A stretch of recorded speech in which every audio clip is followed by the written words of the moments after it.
அஸ்ஸலாமு அலைக்கும். பீட்டாப்பூரில் இதுதான் லாஸ்ட் டே வீடியோங்க. காலையில் வெள்ளனமாகவே எந்திரிச்சிட்டு டீயெல்லாம் போட்டு குடிச்சிட்டு ஒன்று ஒன்றா பறித்து வச்சிடலாம். ஏன்னா ஈவினிங் போல் பேக் பண்ணுறதுக்கே சரியாக இருக்கும் டைம். ஃபஸ்ட்டு நாங்கள் பறித்தது வந்து லெமன் தான்.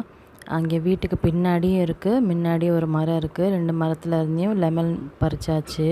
இது வந்து என்னென்னா பீக்கே நாருன்னு சொல்லுவோம் இல்லையா, நம்ம ஸ்க்ரப்பர் மேல் தேய்க்கிறது.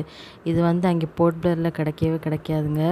அதனால் இது வீட்டிலே நான் நல்லா காஞ்சு தொங்குச்சு. இதையுமே மிஸ் பண்ணாமல் பறிச்சுட்டு போகலான்னு சொல்லிட்டு போகிற அன்றைக்கே நான் சொல்லி வச்சுருந்தேன். அதையுமே பறிச்சுட்டாங்க. பறித்து அவங்களே க்ளீன் பண்ணி கொடுத்துட்டாங்க. கழுத்தில் செயின்லாம் போட்டால் நான் கருப்பாம் ஆயிரும் இல்லையா, அதிலலாம் நல்லா தேய்ச்சி குளித்தோம்னா இது நல்லா யூஸ்ஃபுல்லாக இருக்கும். இது ரொம்ப நாளாக நான் தேடிக்கிட்டு இருந்தேன். எங்கள் வீட்டிலே கிடச்சது வந்து ரொம்ப ஹாப்பியாக இருந்துச்சு. அவங்களே நான் ஒன்று க்ளீன் பண்ணேன், ஒழுங்காக க்ளீன் பண்ணல, சீட்ஸ் எல்லாம் அதிலே இருந்துச்சு. அவங்க எல்லாமே பறிச்சுட்டு நானே க்ளீன் பண்ணி தந்துடுறேன்னு சொல்லிட்டு க்ளீன் பண்ணி கொடுத்துக்கிட்டு இருந்தாங்க. அப்புறம் வந்து மாம்பழம் வந்து தொட்டால் அப்படியே விழுந்துருதுங்க.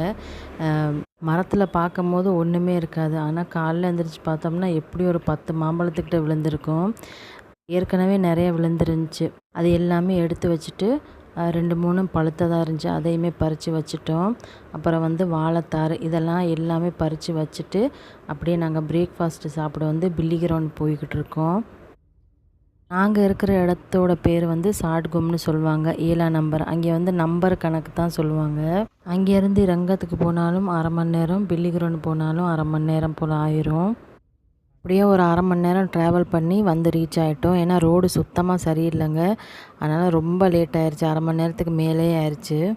இதுதான் இங்கே உள்ள வெஜிடேபிள் மார்க்கெட். இதுக்குள்ளே தான் இங்கே உள்ள லோக்கல் சப்ஜியெல்லாம் வச்சுருப்பாங்க. இவ்வளோ பெரிய பஜாரில் ஒரு ஹோட்டலை கண்டுபிடிக்கிறதுக்கு எவ்வளோ நேரம் ஆச்சு தெரியுமா? ஒரு ஹோட்டல் கூட இல்லை. லாஸ்ட்டாக ஃபைனலாக ஒரு ஹோட்டல் கிடச்சி. சரி என்னடா பண்ணுறது அப்படின்னு சொல்லிட்டு அங்கேயே சாப்பிட்டு வந்துட்டோம். சாப்பாடு வந்து அவ்வளோ சொல்லிக்கிறாப்புல இல்லை. ஏற்கனவே இந்த இடத்துக்கு போன வருஷம் போயிருக்கோம். ஆனால் அப்போல்லாம் தண்ணியெல்லாம் இல்லைங்க. இப்போ மழை காலமாக இருந்தனால கொஞ்சம் தண்ணி நல்லா இருந்துச்சு. போனதுமே ஜிஷான் வந்து கொஞ்சம் நேரம் குளிச்சுட்டு வரேன்னு சொல்லிட்டு போயிருந்தான். ஏன்னா தண்ணி வந்து அவ்வளோ குளுன்னு இருந்துச்சு. கால் நினைக்கும் போது செம்ம சூப்பராக இருந்துச்சு.